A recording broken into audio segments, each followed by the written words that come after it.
जय Shri Krishna, Radhe Govind. Welcome back to Kanhamrit. तो देखिए, भूल से भी ना हमसे गौ माता के प्रति कोई अपराध नहीं बनना चाहिए।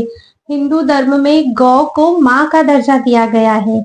गौ हमारी माता है। भगवान श्री कृष्ण ने स्वयं उनका पूजन किया है। भगवान श्री कृष्ण स्वयं गैया चराने गए हैं। उनके धाम का नाम भी गोलोक है।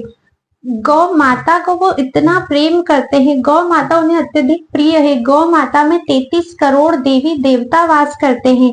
उनका अपमान नहीं, उनका निरादर नहीं। और गौ माता आपके कुल के कुल तारने वाली है। आप उनकी महिमा को नहीं जानते। शास्त्रों को उठाकर देखिए, गौ माता की कितनी अधिक महिमा है, कितना वर्णन है उनकी महिमा का। तो आज इस वीडियो में मैं आपको कुछ ऐसी बातें बताऊंगी जिससे इस पितृ पक्ष में करके आप अपने पितरों का उद्धार भी कर सकते हैं। और अगर इन चीजों को आप करते हैं तो आपका समस्त जीवन आनंदमय होगा। भगवान श्री कृष्ण की भक्ति प्राप्त होगी सिर्फ गौ माता की सेवा से। गौ माता की कुछ ऐसी चीजें जिनका आपको ध्यान रखना है, बहुत छोटी छोटी बातें हैं जो आप कर सकते हो। तो अगर आप चैनल पर नए आए हो तो चैनल को सब्सक्राइब करके बेल आइकन प्रेस कर दीजिए। और अगर आपको मेरी इन्फॉर्मेशन अच्छी लगती है तो इस वीडियो को लाइक और शेयर अवश्य ही करिएगा। तो चलिए वीडियो को शुरू करते हैं। तो देखिए, शास्त्रों में कहा गया है कि अगर आपके यहाँ पर गौ माता है, अगर आपने गौ माता का पालन किया है, सर्वप्रथम तो हर मनुष्य को गौ पालन करना चाहिए। आजकल तो जैसे हम भूल ही गए हैं ये सारी चीजें। पहले तो हर घर घर में गौ माता हुआ करती थी। आजकल तो लोग कहते हैं कि हमारे पास सुविधा नहीं है, हम शहरों में रहते हैं, हम गौ माता को कहाँ रखें। तो देखिए, अगर आपके पास सुविधा है, अगर आप रख सकते हो तो आपको अवश्य ही गौ माता को अपने घर पर रखना चाहिए। जिस घर में गौ माता रहती है, भले ही वो आपको दुग्ध ना भी देती हो, अगर मल मूत्र भी गिरा रही है, गोबर भी गिरा रही है, मूत्र भी गिरा रही है, तो आपका जो घर है वहां पर कभी भी यमराज नहीं आएंगे। हमेशा भगवान के दूत आएंगे। अगर किसी की भी मृत्यु होती है सिर्फ गौ माता के रहने से, क्योंकि आप उनकी सेवा कर रहे हो, क्योंकि आपने उनको संरक्षण दिया है।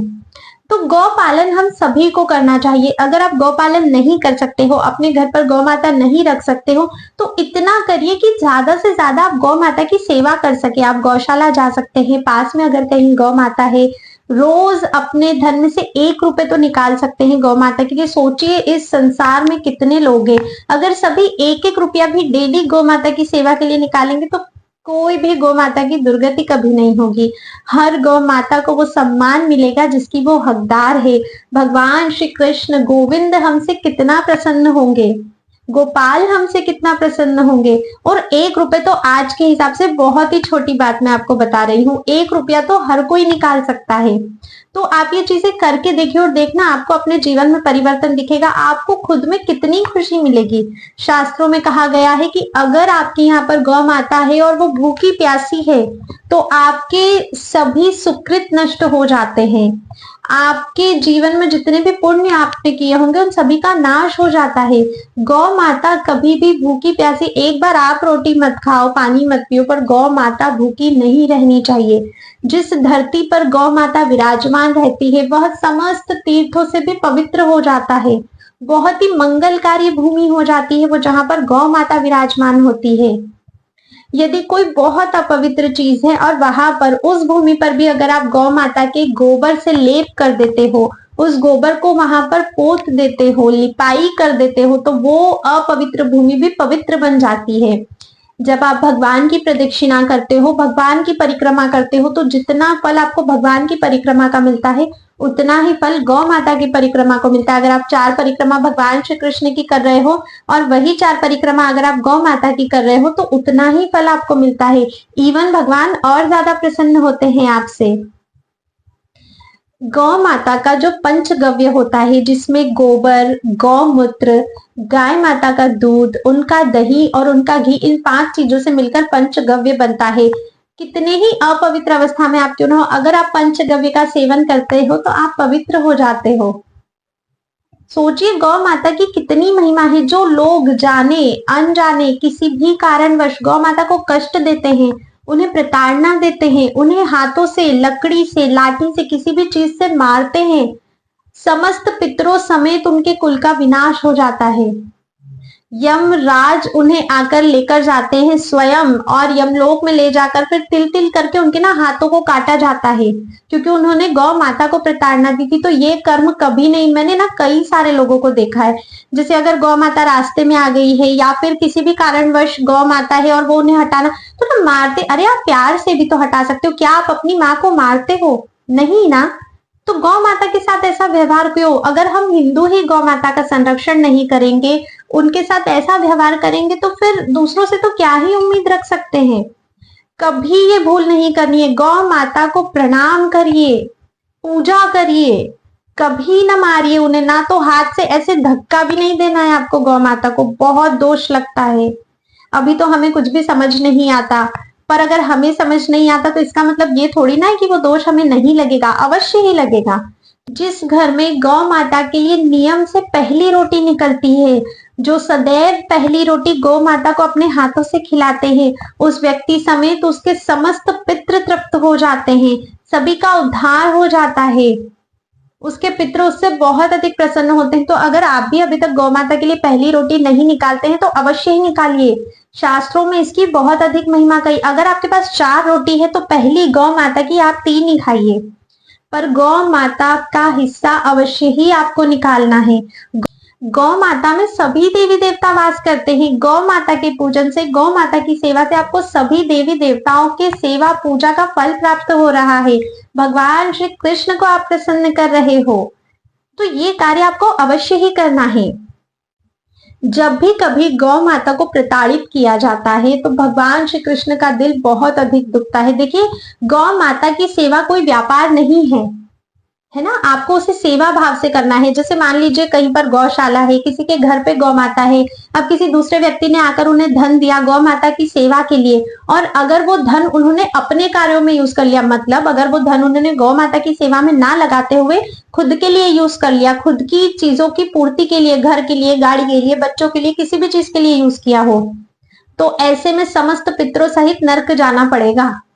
और ये शास्त्रों में लिखा है, क्योंकि गौ सेवा के लिए आया हुआ धन किसी कार्य में नहीं लगना चाहिए, गौ सेवा ही होनी चाहिए।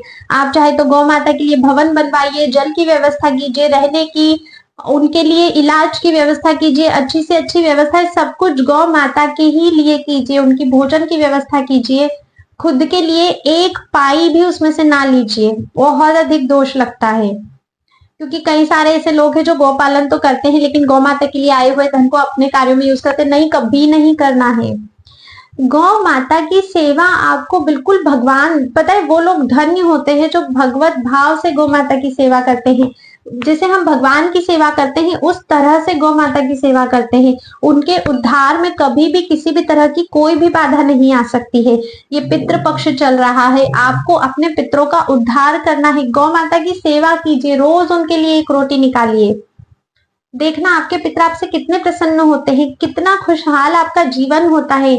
भक्ति मार्ग में आगे बढ़ने के लिए ये सारी चीजें अनुकूल है, और सभी चीजों का एक ही मतलब है कि आपको भगवान का भजन करना है, भगवान की भक्ति करनी है। तो जब ये छोटी छोटी चीजें आप करोगे तो अनुकूलता बढ़ती जाएगी। जब सभी आपसे प्रसन्न होंगे तो आपको आगे बढ़ने में मदद मिलेगी, भक्ति मार्ग पे अग्रसर होने में मदद मिलेगी। तो ये चीजें करना है। कई सारे लोग बोलते ना, हम तो भगवान की भक्ति करते हैं, हम तो भगवान श्री कृष्ण के नामों का इतना इतना जप करते हैं दिन भर, बाकी चीजों से हमें मतलब नहीं। नहीं, आपको अनुकूल, मान लीजिए कि आप आपके घर में बैठे हो, पंखा नहीं है, कूलर नहीं है, एसी नहीं है, मतलब गर्मी खूब पड़ रही है, मार्च अप्रैल मई चल रहा है, तो आपको कितनी अनुकूलता रहेगी, कैसे रहेगी? आप परेशान होंगे, कैसे गर्मी में बैठ पाओगे, मच्छर अलग से काट रहे हैं आपको, लेकिन वही एसी होगा, कूलर होगा, पंखा होगा, किसी वृक्ष के नीचे अगर आप बैठे हो, ठंडी ठंडी हवा चल रही है, तो ऐसे में आपका मन लगेगा, आप जिस कार्य को कर रहे हो उस कार्य को और अच्छे से कर पाओगे। तो भक्ति भी ऐसी ही है, छोटी छोटी चीजें, छोटे छोटे परोपकार, छोटे छोटे पुण्य, छोटे छोटे धर्म के कार्य करके हम अपनी भक्ति में आगे बढ़ सकते हैं।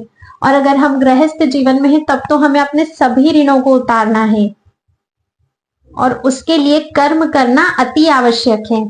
तो गौ माता की सेवा, पूजा, उनके लिए पहली रोटी, उनका कभी अनादर ना करना, इन सभी चीजों का आपको ध्यान रखना है। आज की वीडियो में बस इतना ही था। अगर आपको ये वीडियो पसंद आई है, थोड़ी भी इंफॉर्मेटिव लगी है, तो प्लीज इस इंफॉर्मेशन को ज्यादा से ज्यादा लोगों को शेयर करो, ताकि सभी लोग गौ माता के प्रति होने वाले अपराधों से बचे, क्योंकि जाने अनजाने में लोग करते हैं और उन्हें पता भी नहीं चलता, पर दोष तो तब भी लगता है।